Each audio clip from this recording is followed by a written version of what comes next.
great match. Let's go, no holds barred.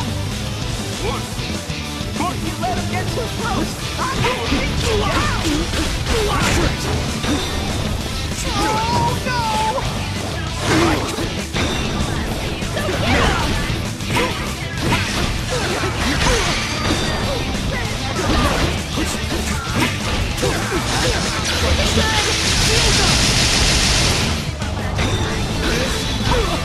That's it!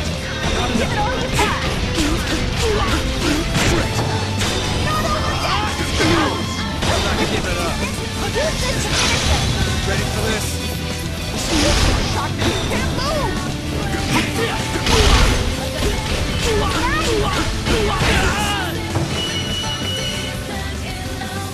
Don't worry, I can still do this. Concentrate on your next round. Hey guys, and welcome to Let's Play Persona 3 Arena Blind. That's right, we're not playing Persona 4 Arena anymore because we've gotten past and through all of the Persona 4 guys. We are over to Akihiko now, the Emperor. I'll force my way through. He's gonna force his way through. That sounds like him.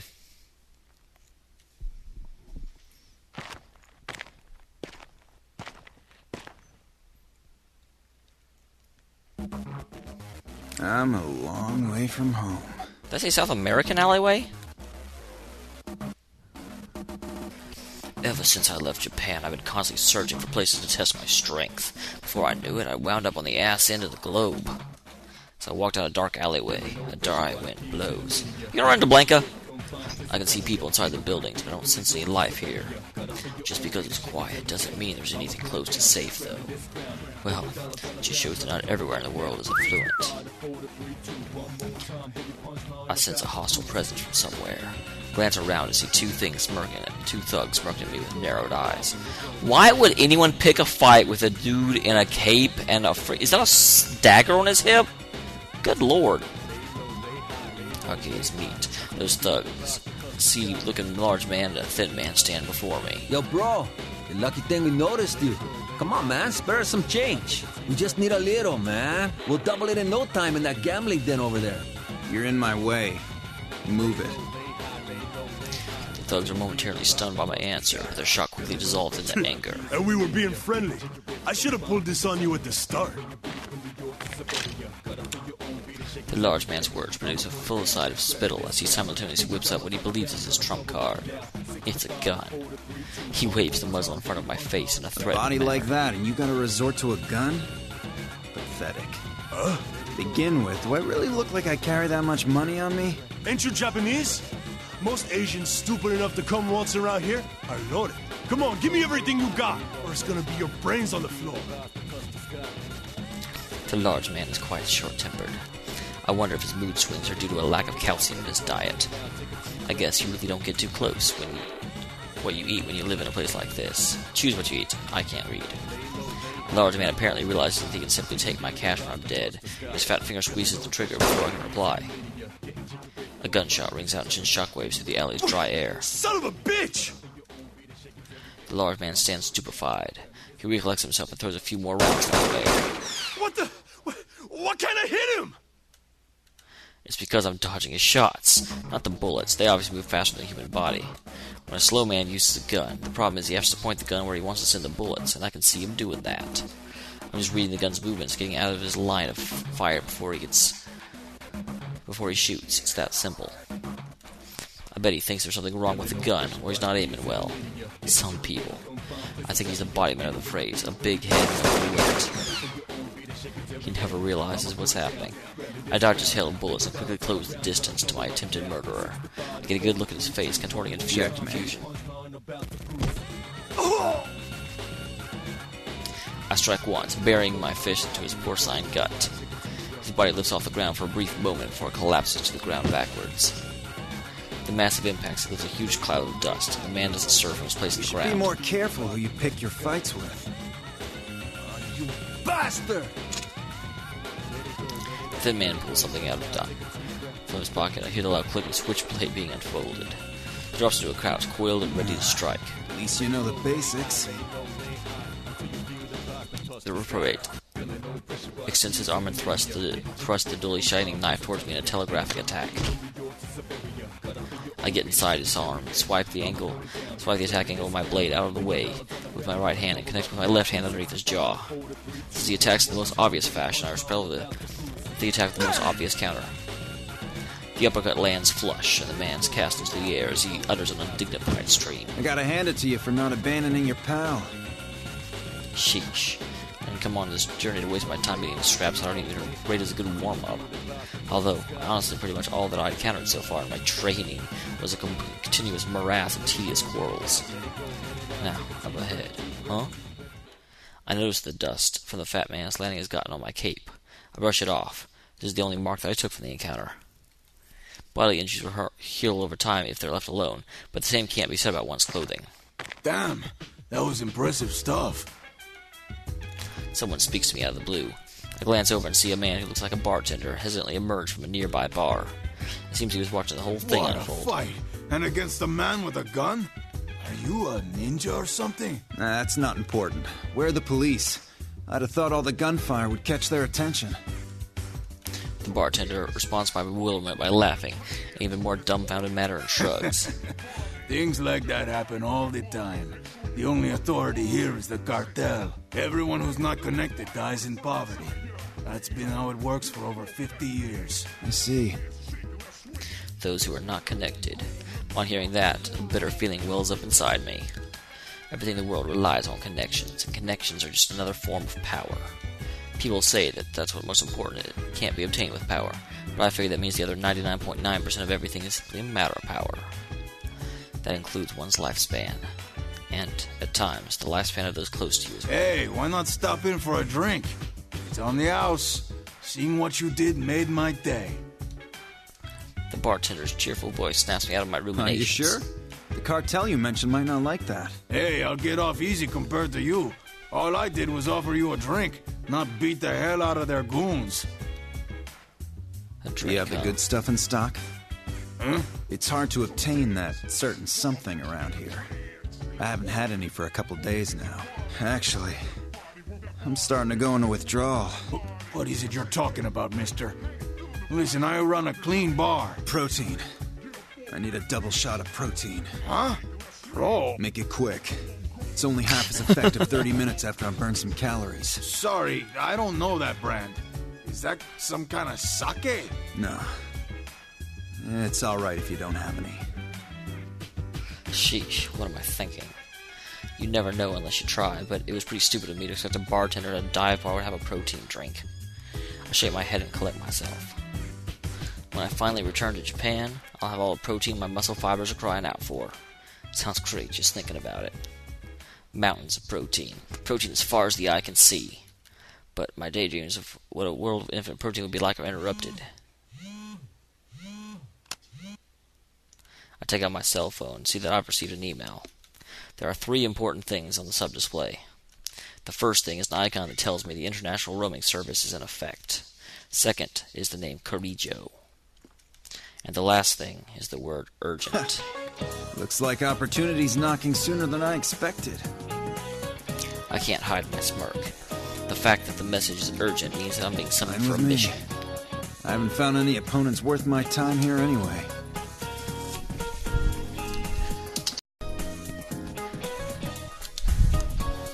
Plus, the training journey I was on was simply preparation for these missions. It was my way of showing that I would be suited for taking on these special missions professionally. It seems that either my plan is working, or that fate is telling me that the time to display my results has come.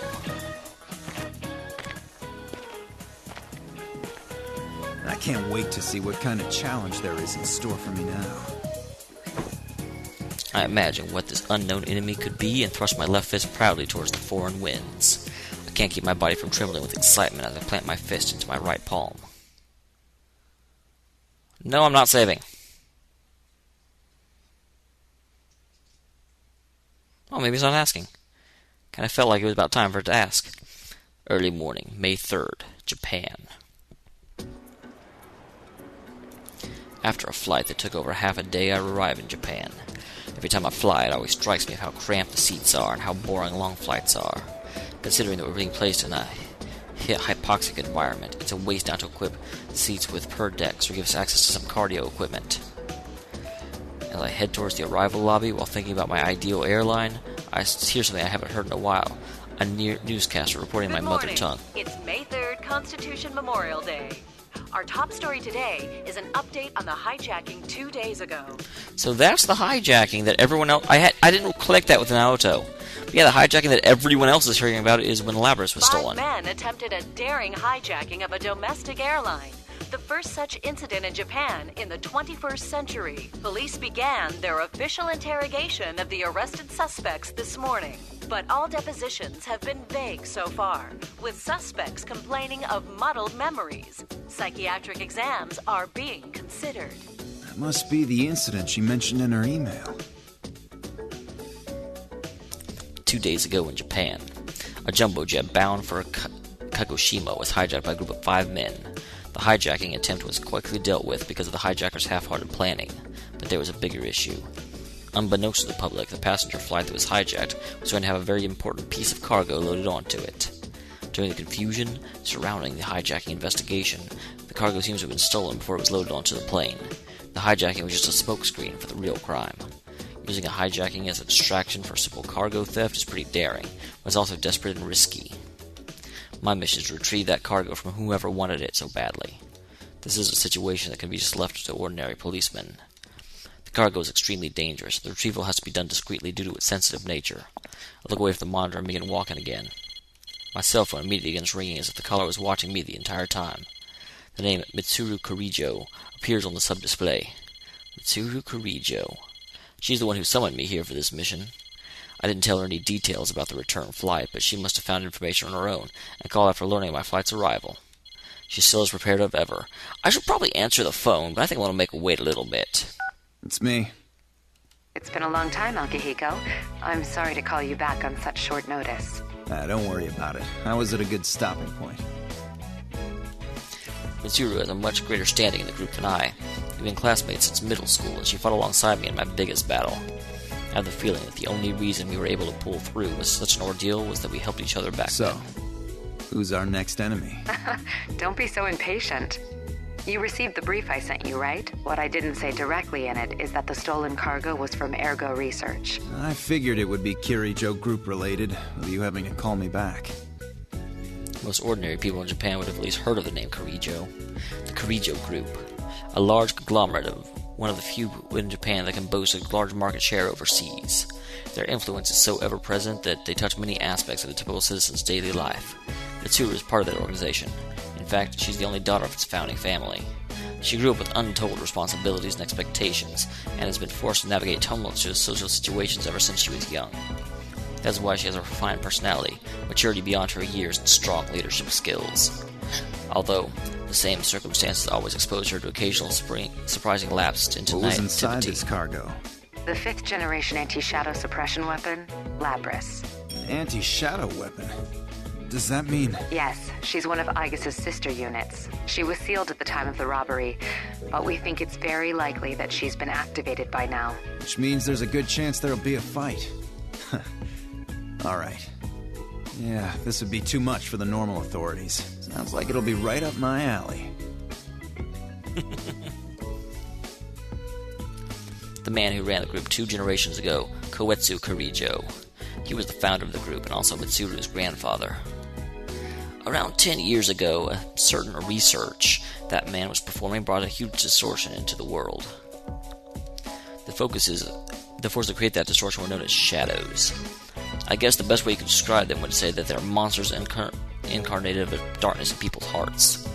In any case, there's something completely absurd like that. Koetsu Kirijo, doing ergo research in what would later be known as the infamous Kirijo Ergonomics Lab, repeatedly performed inhumane experiments. He was artificially drawing out shadows in an attempt to gain powers beyond what a mortal man should have. But the experiments failed during the final stages. What remained after the big explosion were over 50 casualties and a distortion in the world that can never be repaired. Normal people are completely unable to sense this distortion at all, and yet, this same distortion could cause the entire world to collapse. 3 years ago, Mitsuru and I, along with our friends... Hey, there's... Yukari, really awesome girl until you got to the answer. Devoted ourselves to a fight in order to end the threat of that collapse. The bonds and precious memories I gained from them are engraved upon my heart and haven't faded to this day. And there's everybody! Oh, that's her dad. I was like, who's the dude with the eye patch? But yeah, that makes sense. I can't really tell who the person behind Fuka is. Oh. And there's Okiro. Too bad. Minato, excuse Fighting me. is not our first option, but I'd be more reassured with you there. We have a general idea of where it was taken, the Inaba area, where there were reports of suspected shadow activity last year. Okay, I'll meet up with you at the actual location. Are you heading directly there? You never change. Let me know if you need anything and I'll make the arrangements. Protein, that's all. What? No, it's better I don't ask. I'll send you the precise location later. Sorry to call when you've just returned from a trip, but I'm relying on your assistance. You went to a lot of trouble to create the shadow operatives. I won't do anything to tarnish the name. I'll see you there. The Shadow Operatives, an organization that I'm part of. We're a joint task force comprised of the Kirijo group and the police. Officially, we do not exist. Our main mission is to deal with the shadows, related cases that police are capable of handling. Our objective is to prevent or minimize the collateral damage caused by shadows. Well, where the heck were you last year? Shadows can only be defeated by persona users. Mitsuru, myself, and many of the other members belonging to the Shadow Operatives have personas and knowledge about them. Mitsuru has fully dedicated herself to preventing Kirijo's tainted legacy from falling into the wrong hands. That is her... no. It is the shared duty of all of us in the group. I notice that I've unconsciously formed my hand into a fist. I have an email from Mitsuru giving me the details of the meeting location. As usual, she's thoroughly planned this out. A smile appears on my face. An opportunity to use the skills and strength I've been honing. I will commit every fiber of my being to fulfill the duty I've been given. I couldn't ask for more. No, now I'm not placing a bookmark. I knew you'd ask eventually, game. And I was ready to answer. Same day, afternoon. I arrive in Inaba earlier than I planned. There's a lot of time to kill before I need to be at the meeting. In order to get a feel for the town and what's going on, I decided to walk around a bit. From the looks of it, it's an ordinary countryside town. I can't believe that people think a level 4 shadow-related case occurred here last year. As far as I can tell, there doesn't seem to be any disturbances going on right now. It looks like that unit named Labris isn't running amok here either. As soon as I stray from the main street a bit, it's mountains and fields as far as the eye can see. The air is clean and traffic is pretty light, so the town has that going for it. This would be a great place to go running early in the morning.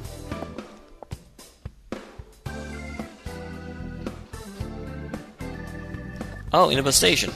This is where something happened in Persona 4 that I'm not going to go into. I'll wait for evening to come while explaining as much of the town as I can. Almost time. Oh wait, no, that was the train station, not the gas station. Never mind. My cape flutters around me as I shadowbox and jog to the meeting area, an intersection of the outskirts of what the town would call its shopping district. Meeting up in a rural area like this is a bit of a tricky situation. So the Shadow Operatives do not officially exist. We need to draw as little attention to our mission as possible. That's why I wear a ginormous cape. Hopefully, we can quickly join up and be on our way, so the residents don't take notice of a bunch of outsiders assembling in their sleepy town. Unfortunately, when I arrive at the meeting point, Mitsuru and the others are nowhere to be seen. I doubt she'd run into any trouble she couldn't handle, though. Could it be that I'm at the wrong place? There aren't any tall buildings block my view, so I look in every direction. The only thing outside the shopping district associated with my view is a mountain of garbage that looks like it might be a scrap heap or junkyard. Might as well be diligent and head over there just to make sure.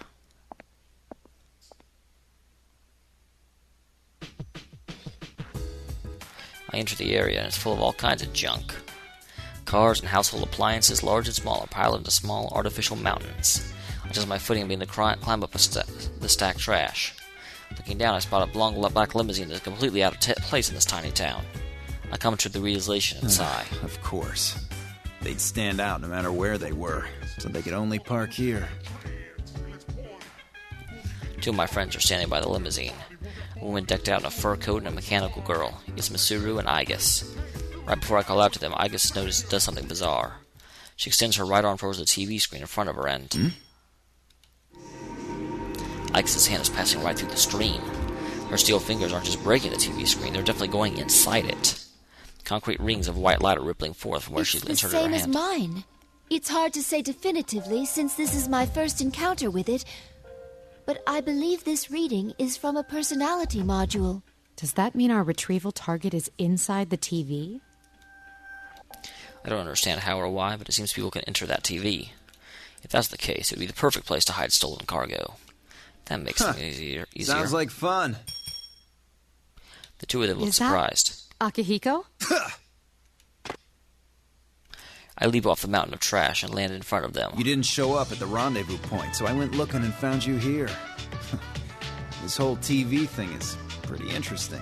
Akihiko, what on earth are you wearing? Just what were you doing overseas?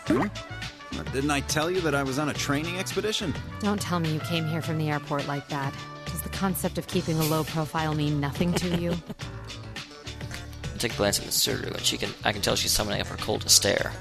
This clothing allows me to have a much better mobility, and I don't think Mitsuru's going to listen to my explanation. Mitsuru-san, I believe we have lost the right to complain about that. Glancing at Mitsuru's clothing once again, I couldn't help but sigh. Since Igus had already voiced what I wanted to say, I decided not to make a comeback. Mitsuru simply shakes her head and sighs back at me. Seriously, this is what happens when you grow up in a wealthy family, sheltered from the lives with normal people live. I slammed my left fist into my right palm. Igus' sister, Lapras. She's barely inside a TV in an obscure part of countryside town. I gotta wonder, what else will be waiting for us inside? We can get inside from that TV, right? What are we waiting for? Still the same Akihiko. We don't know the situation inside yet, and we'll need a secure means of getting out. So what? If we want to get this Lapras back, someone has to go inside, right? Well, that's... Mitsuru's at a loss for words. I know that I'm voicing opinion more forcefully than she's used to, but it's what I have to do. I know Mitsuru well enough to know that she needs someone to proud her into action. Wanting to exert control over every situation is a commendable trait, but in certain situations, waiting doesn't allow you to seize any more control. It also gives your opponent more time to prepare. Our target hijacked a plane to throw her into a TV in this town. If we sit on our hands, it's possible we'll be put in serious danger. I lock eyes with Mitsuru and We're take a step different towards from her. how we used to be. We made the choice to fight shadows as professionals. That's why I traveled around the world and trained harder than ever. And now that something's actually come up, you're hesitating? We agreed to do this. I'm ready to stake my life on the mission.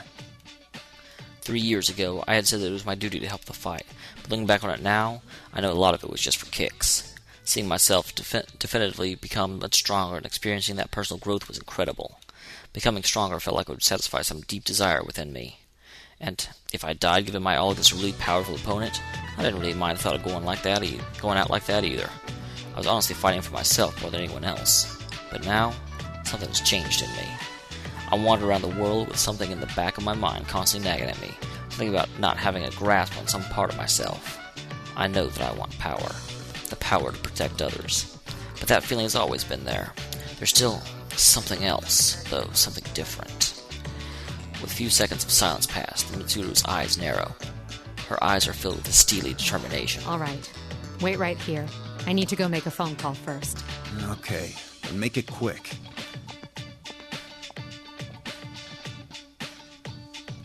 Mitsuru heads towards the long limousine with a wry smile. I turn my gaze towards the most prominent of the legally dumped TVs. As I reach out towards the screen, my fingers sink into it exactly the same way Igus did. My fists are ready for action. Excitement wells up within me as the reaction to the new sensation I feel from my fingertips.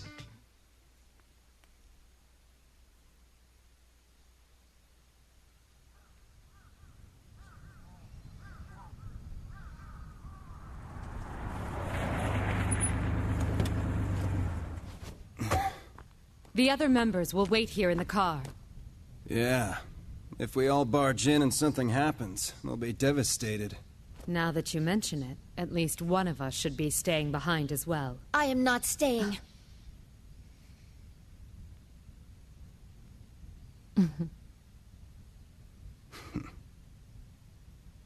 Us three will be plenty. We'll end this in a flash. No problem. The same as always. Although, we have no idea what might be waiting for us on the other side. Don't get careless. Right. This situation. It brings back memories.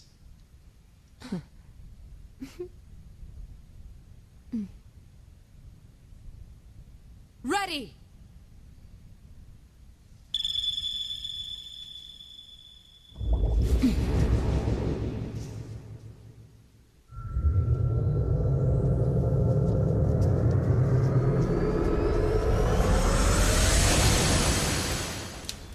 Okay.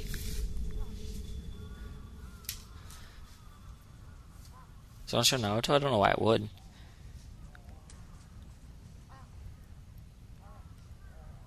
Why enter the TV? Okay, I guess it will. What's going That's on? interesting. That seems a little out of place, though, because Akihiko didn't know Naruto was there. So I don't know what relevance that has to Akihiko's story. If I had done Teddy and then Akihiko, that would just confuse me.